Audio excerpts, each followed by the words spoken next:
Hello everyone, welcome again to my channel, Clark the Bookworm. It's been a while since I had my last vlog and I am back on track. I'm very excited to make another vlog about the books which I have recently read. This video is in fact going to be my book reviews on two of the most famous books of my favorite author, Patrick Ness. We have here A Monster Calls and the other one, Release. Yes, Monster Calls in fact received 5 stars from me, and I am going to show you later on the reasons why I gave such a perfect star, or perfect stars. 5 stars, yes. And the other one here, as I don't like this much, I only gave this 3.5 stars. And yeah, I think my reasons, also are some of the reasons why others gave this book, very few stars only, like 3.5. Yes, on average, 3.5. Yes, although for some people, there are those who gave 5 stars here, and I do really understand why they did so. Yes, this video again is going to show you my reasons why this one is better than this one. A Monster Calls and Release.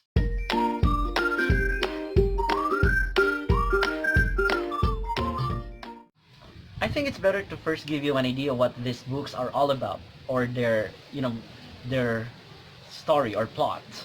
Yes, in fact, from the two of these books of Patrick Connor, I first read this one, and it took me about 2 days to finish this book, since there are only a few pages here. There are only about 240 pages. Yes, and this is really fast-paced read. This one, it took me 4 days, yes, because of my hectic schedule. Yeah, it was in fact Saturday when I read this Monster Calls, and this one during the weekdays. Okay. A Monster Calls actually is about Connor, who always has dreams on the particular 3 monsters. And that monster actually tells him stories about, the struggles of this particular character, Connor. Yes, that actually, over the course of the story, it was revealed. This main character we have, Connor, is in fact, on his middle grade school. Yes. And along the way, he encountered, lots of issues in his life, from family issue, his issue with his grandmother, and of course, with his classmates who always bully him. Yes, there are in fact 3 of them who are known to be bullies, of this particular book. Yes, and in the end, this book will reveal, the meaning of the monsters in the story. Yes, in fact, it was a metaphor. This book is, by the way, pretty much more ideal for people who are in their 15s or 14, 13, yes? Because this one is a middle grade book. On the other hand, this one, Release, yes, this is quite different from A Monster Calls because this is a young adult read. Yes. In fact, its content are some sensitive issues. We have there in fact the issues of Adam Thorne, which is our protagonist. Yes, his issue about his family life. Yes. Also at work, he also has lots of problems with his exes, or ex only because there's only one, Enzo. Okay.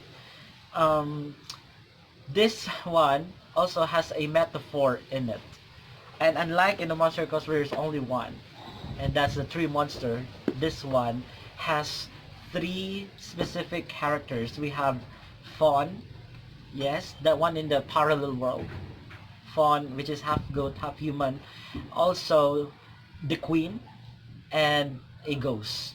The 3 of them actually, have also stories, in between the chapters of this book. As mentioned earlier, both of these books use metaphor as one of the literary tools in developing a novel. Although honestly, I really find, the use of metaphor in this book very ineffective. Patrick Ness failed to satisfy me to love this particular, tool in developing a novel, or shall we say, connecting, for example, the real world and the parallel world.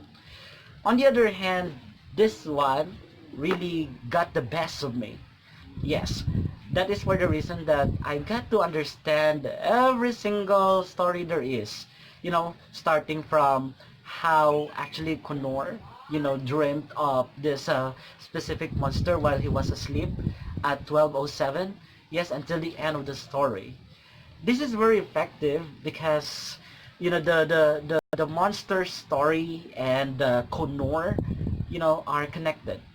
hmm there is an interaction between the mythical character and the real character or human character. That's why it's really easy to understand.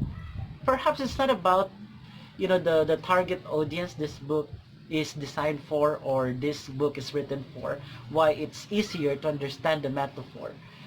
Yeah, this particular metaphor is very successful. you know the use of metaphor in release, on the other hand, is something that I find ineffective. Patrick Ness did not satisfy me, on the use of metaphor in this book. Until now, I cannot seem to reconcile the connection of the story of a faun, ghost, and queen to the story of Adam Thorne, who is actually the protagonist of this book. Yes, I find it problematic, probably because there is no interaction between the real life characters, or shall I say the human characters, with fantasy characters. In each chapter of the book, by the way, you will get to read the story in the parallel world, and then in between there will be the story of Adam Connor in the real world, and then the next one it's going to be the parallel world, and then the next one is going to be the real world. Yes, it's actually alternate. And I actually was expecting that the story of Adam Thorne and the three mythical, or shall we say fantasy characters, will actually meet along the way in the middle part of this book. But I was so disappointed that I did not even see one character or one chapter, where Adam Thorne was able to connect, or to get to interact with the three characters. Yes, in the end, there was only, a specific thing which Adam Thorne was carrying with him, and I'd like you to find it out later on, or, someday when you're going to read this book. But there's no interaction really. I am preempting you. Insofar as the effects of books had on me, Monster Calls had affected me much more than the release did. One of the probable reasons why is that is because the story of A Monster Calls is easy to relate to it. Not because this one is intended for middle grade school readers, but because the development of the story is spontaneous. You can easily, know what's going to happen next. Yes, while it is negative for some because it's something predictable, there are also some things in the chapters which will make you question yourself. Why is this happening, or what is the connection of such a particular story in the parallel world with the real world? But at least you will get to understand that in the end of this particular book. On the other hand, for this book released by Patrick Ness, of the same author, in fact, as I mentioned earlier, maybe one of the reasons why its effects on me is not as much compared with the Monster Call is because of the development of the story. I find it draggy, yeah, probably because of the alternate story of Fawn, the Queen, and the Ghost, and that of a particular protagonist we have in here, Ada. After reading A Monster Calls, it took me about 1 week to recover from the sadness this book brought me. One of the themes this tackles is actually bullying, and I easily relate with that because I myself was a victim of bullying when I was in elementary. I was bullied by my friends, yes, although in a positive way, but I could not take it if it's somebody else's, like classmates, some people in my community, yes. But just like Kunor, I managed to ignore all of them because in the end, it's not about me, it's about them who actually have problems. So, right now, those people who actually bullied me each time we pass by the streets, they actually just bow their heads. Yeah, probably they were guilty on doing that. Mhm. On top of that issue, this book tackles issues related to families.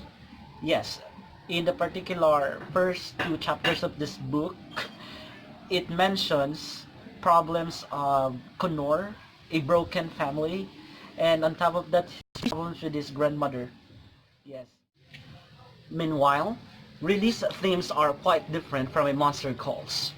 This one tackles much more sensitive issue because this one is specially designed or written for young adults. Yes, therefore, the issues tackled here are related to love, yes, also work, and yeah, in the same way, it also tackles issues on family. To be honest, Release tells more of my story than A Monster Code does. One probable reason is that this one is typically written for young adults, and that's where I am now. I'm no longer a child. And while they are actually the same in terms of issues related to family, they are quite different in terms of others, such as in issues of love, work, yes, because the character actually now is working here, Adam Thorne. Also in his love life, also with friends, his best friend Angela. They don't have a problem, but there's something that will actually separate them in the end of this particular story. I so love the character of Adam Thorne. Yes, the development of the character from the beginning of the book until the end. Although, to be honest, the story, I find it draggy because of, the segment of the story of FAUN in the parallel universe. Yes, or in the alternative universe. That's one of the struggles I had in here. I always got tempted to skip the chapter, but I did not do that for a particular reason. Yes. This particular book, while this tells more of my story than the Master Call does, I can easily connect with A Monster Calls. In a nutshell, I gave this book 5 stars because of the following reasons. Number 1, the use of the particular, literary tool called metaphor is very effective, whereby Patrick Ness was able to connect the parallel world and the real world. Secondly, I love the development of the story. It's very spontaneous. It's smooth flowing. You can easily understand and connect with the character as well. Thirdly, the character development. It focuses more on Connor all throughout. Yes, and his grandmother, and of course, the monster. Thirdly, I love also this book because of the very few characters we can have here. Unlike in other novels which I have already read, there are in fact 50 characters here. There are only about less than 10. Like 6? Yeah, as far as I can remember. Or over than that. Fourth reason is that this book tackles lots of issues in the society, especially the middle grade school, students face. One is bullying. And finally, I love this book because it teaches lots of lessons in life. Very clear, and the explanation of the ending is in fact very clear. Meanwhile, here are the reasons why I gave this book just 3.5 stars. Number 1, the ineffective use of the metaphor. Number 2, the development of the story. It's quite draggy for me. And yes, there is in fact an interruption of the different chapters in between. And finally, I don't like this book because of the many characters it has. Unlike in the Monster Calls, there are lots of characters, and that's why it's easy to develop each one of them. But here, the character development of some, in fact, is not really that good. Except, of course, for the main ones, like Angela and Adam Thorne. Thank you so much for watching my video, and don't forget to like this and subscribe to my channel, Clark the Bookworm.